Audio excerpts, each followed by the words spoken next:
Any stomach growling after that reading?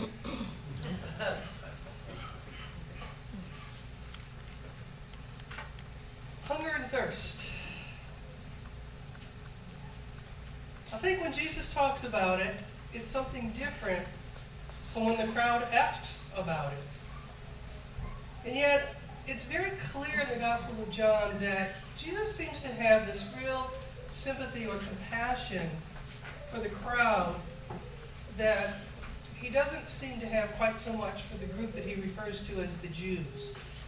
And lest we misinterpret that, I think what he means by that is those who are the political and religious leaders that keep trying to tempt him and trap him and find ways to get rid of him and the authority he has. But he's talking to the crowd. And the more I thought about that, the more I thought about, you know what? I think we're part of that crowd. I think that's who we are when Jesus talks to these folks. And this piece takes off from the passage we read last week, where remember the disciples got in the boat and then Jesus, it started to storm and Jesus walked and got to the boat and calmed the seas. But the crowd doesn't know that. The crowd doesn't know that. They go looking for him.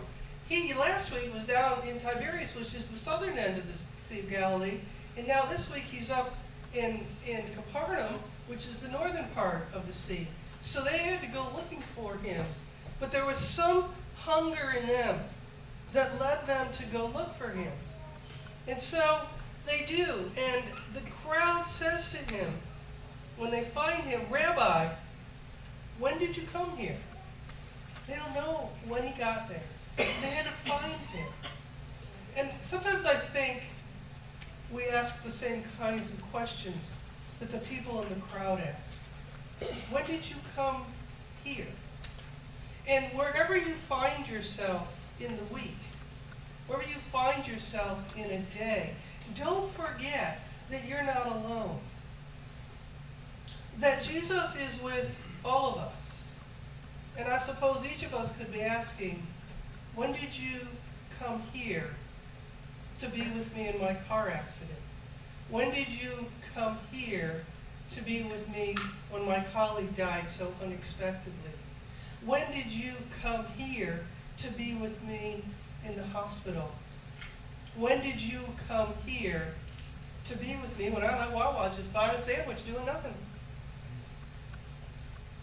One of the things I think this suggests very simply is Jesus is always with us. And we just need not to lose sight of that. But Jesus says to them, very truly I tell you, you are looking for me, not because you saw signs, but because you ate your fill of the loaves. Right? They had that free meal last week. So are they looking for him for another free meal? Is that what we look for Jesus? You filled me last time. You fed my heart last time. I want you to do it again.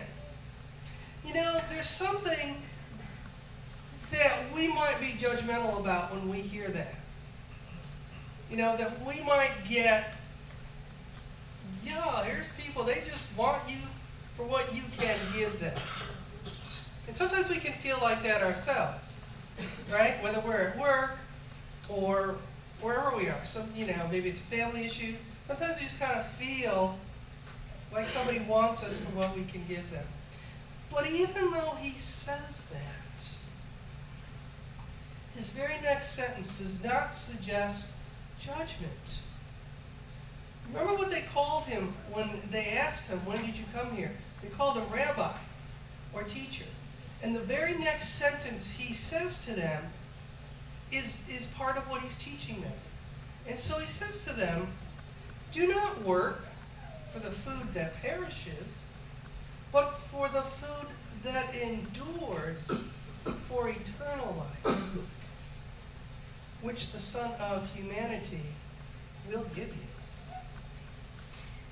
If we hunger for what the Son of Humanity can and does and will give us, isn't that really what we spend so much of our lives yearning for? We get all this stuff. Whatever our stuff of the day is. Maybe it's shoes. Maybe you're Imelda Marcos and you have a closet full of shoes. Oh wait, Steve Blinder's not here. Maybe it's clothing. Maybe it's a new car. Maybe it's a house. Maybe it's new furnishings. But here's the deal. We get what we need. But even then, after we get it, it's kind of like, oh, well, that's okay. Do you know, it seems so much better in the store or the showroom. Then we get it home and it's like, wow, this is terrific. But that doesn't last real long because it's stuff. Because it's stuff. And we get excited about it, but it's stuff. And I think it was last week, or it could have been before that, when I said to you, we were up in the powder room at my brother's house up in upstate New York. My sister-in-law has a little plaque that says, the real things in life are not things, or the best things in life are not things. It's not about stuff. And Jesus is trying to get us to understand, not that we can't have the stuff. He gave them the stuff the week before. He didn't say, go starve yourselves. That was those crazy desert people that went out and didn't eat. He wants us to have our fill. But he wants us to know that he can give us what we really hunger for all our lives. And when you say to people, what is it you hunger for? Most people will say things like love or meaning. Some people will say happiness. But most people will say, hungering for something that's a thing. Or if we did, when we get it, we find that our hunger for that is met very quickly and then goes away. But that's not what he tells us. Then they ask him. They're so simple in what they're asking him. They just want to get it. They want to understand it. They've only seen glimpses of him. Some of them have seen signs. Like, this is John's Gospel, so he's only had a couple miracles so far. Okay? This is John's Gospel, only in the 6th chapter. So he did the thing at Cana where he made the water into wine and he cured a paralytic. But other than that, those are the only signs so far in John's Gospel. And then the feeding that took place last week. So they're really just trying to wrap their heads around, who is this guy that showed up in our midst that's doing these things that are beyond what any of us ever imagined anybody could do? And they say to him, what must we do to perform the works of God? Wow, that's a great question to ask God. Hopefully we ask it before we get to the gate. Oh yeah, what was it you wanted me to do? What must we do? And here's how he answers them. This is the work of God, that you believe in the one that God sent. That's the work of God, that we believe in the one that God sent, that we believe in this person we have, who's named Jesus, who becomes our Christ, the Anointed One, who is Emmanuel, God with us, that we believe that Jesus is the Emmanuel we're told at the beginning of the Gospels. The God who was with us in it all. In it all. No matter how terrific, no matter how terrible, we're with us in it all. That's the work of God. So then they say to him, what are you going to give us then, so that we can see and believe in you? Okay? Now, again, we could get judgmental around this, because, you know, it sounds like what we said when we were 4 years old and it was getting to be Christmas time, or birthday time, right? If you really love me, Mommy and Daddy, or whoever it is that's raising me, then you will, right, give me that motorcycle I wanted. What is it these children get today? They have these little motorized vehicles running all around our neighborhood, and the kids are like 4, 5, 6. I'm like, holy smokes! And it kind of sounds that way when we hear that. Well, what sign are you going to give us now? But they're just simple folk. Simple folk and centuries of people telling us these scriptures, of people sharing those scriptures with us. They're just trying to get it. They're the very first followers. And they say, our ancestors ate the manna in the wilderness. What are you going to give us? And he says, I'll tell you what. It wasn't Moses who gave your ancestors the manna. It is my Abba who gives you the true bread from heaven. The bread of God is that which comes down and gives life to the world. And I think we need to ask ourselves, what is it that gives life to the world? What is it that gives meaning to our lives? It's not stuff.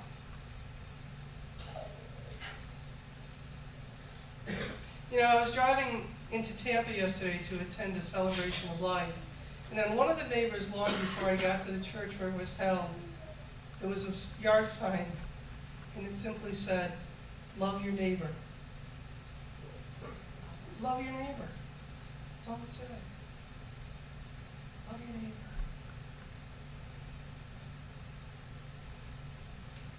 So then they say to him, Sir, give us this bread always. Now before he was the rabbi. Now he's Sir. Not sure why. Did a lot of reading on this, couldn't find any answers, made the rest up. Just so you know. But isn't that truly our same plea? Please give us this bread too. There's no please here. We want what you can give us, that nobody else can give us, that makes our life meaningful. I am the bread of life.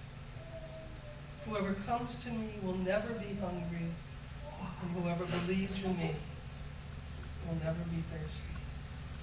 He's talking about something else than the bread and the fish and anything else we give. You know, when I read this, I kept thinking all week, this is about love. This is about God's love for us. That God will give us what we want. God will give us, not what we want, what we need, what we think we want. But God will give us what we need. And God always does that. So I kept thinking about love, and I started thinking about the three great loves that United Church of Christ is talking about this year. Jane Simpson, when she was here, talked about that too. And so I put my t-shirt on yesterday so I'd be inspired. The three great loves. Do you remember what they are? Children. Neighbor. Creation. I once taught phonics. I almost didn't survive it. Those are the three great loves. And so as I thought about them, I thought, well, what does that mean for us today? And I thought Michelle did a terrific call for us when she was talking about stewardship last week. And she said, we don't always tithe our entire amount to one place. There are a number of places or people or situations, events that occur, organizations where we give our money to. So in the mail comes to me National Wildlife, which is one of the organizations that I support. And in it was a story about love of creation. And it was the love of creation, which I thought was really interesting, all these scientists and what they were doing about what happened to these species of animals that were harmed by the hurricanes last season. So the first thing they talk about is the Puerto Rican parrot. Y'all have heard about the endangered Puerto Rican parrot, right? Because when Hurricane Hugo came through in does anybody know history? You don't know phonics. 1989.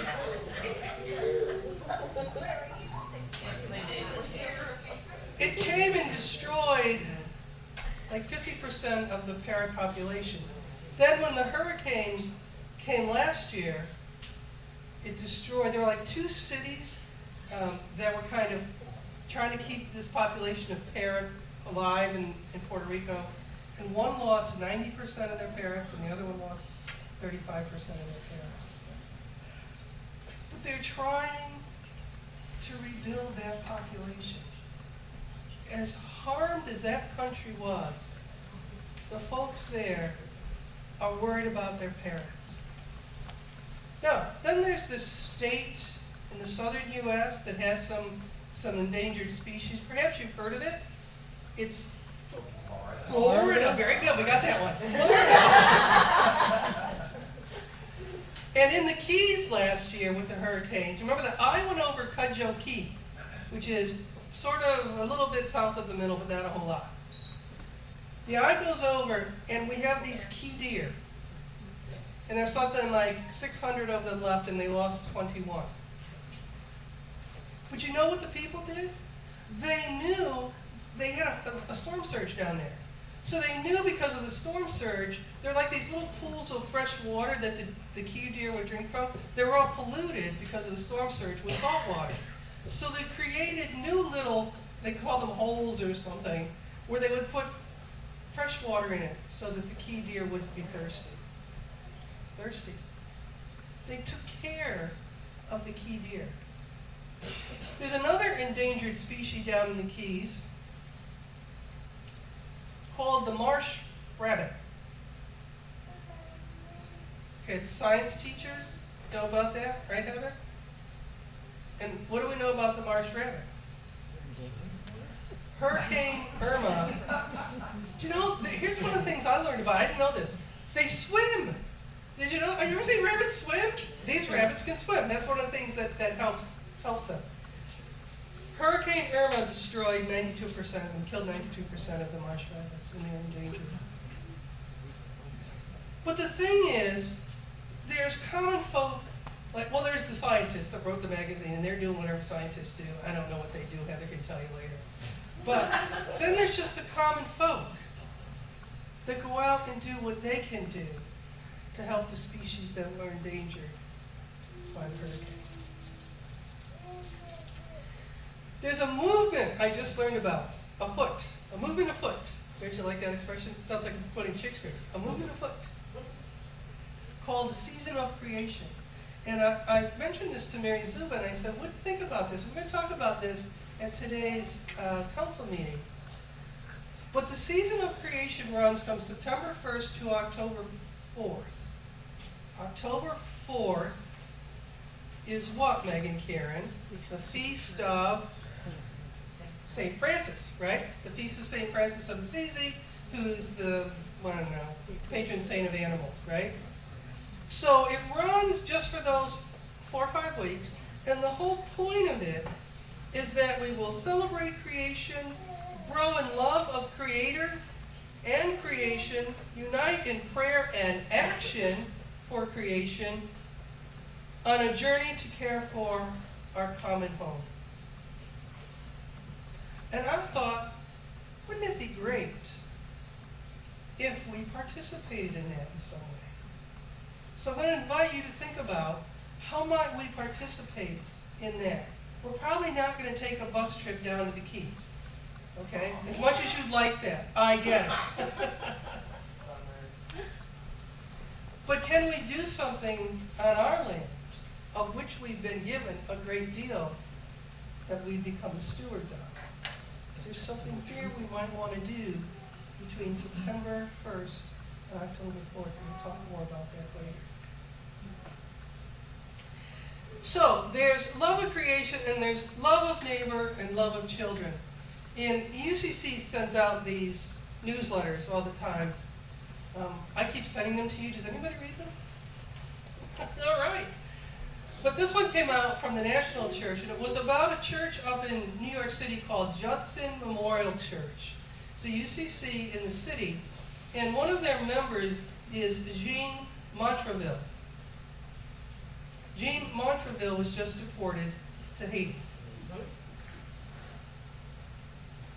What do we know about Haiti? Do you remember? See, there's all these quizzes today, aren't there?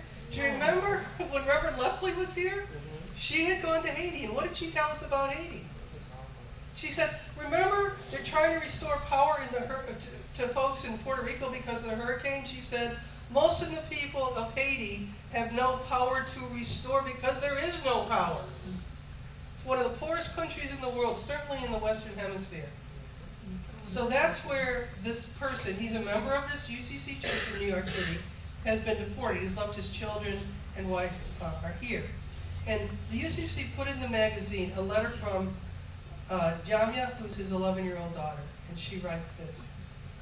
I'm happy that my mom made my dad renew our passports early because he was kidnapped by some people who called themselves ICE on January 3rd, 2018.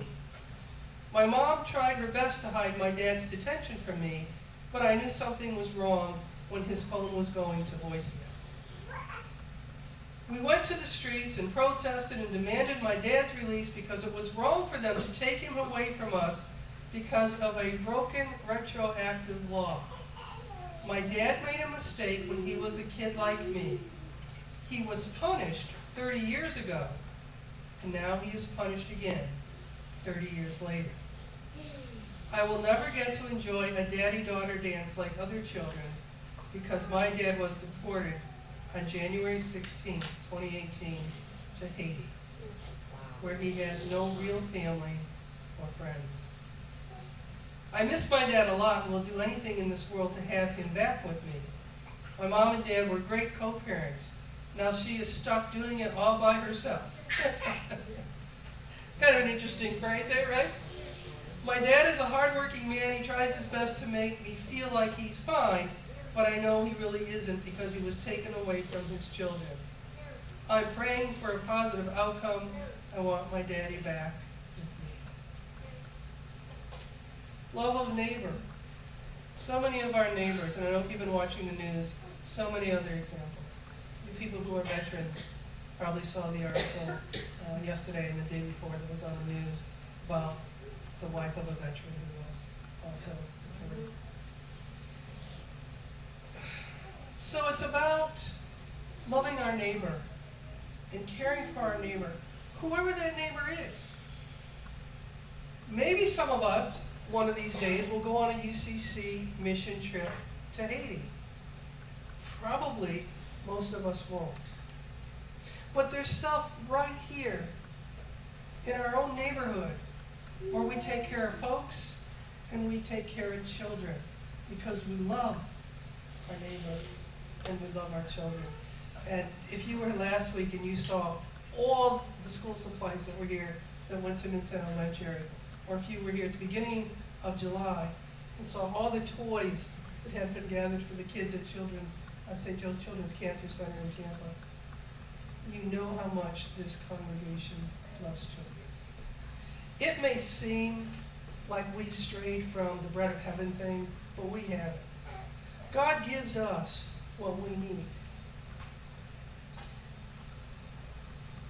And God promises to be with us always. What we're called to do, and we say this every week, is to have hearts of compassion, eyes of concern, feet that go around doing the work, and hands that reach out and touch others the way Jesus touched the crowds here, without judgment, but as teacher and as helper, and earlier as healer and as provider of what will satisfy our hunger. May we always be faithful to that call. Amen.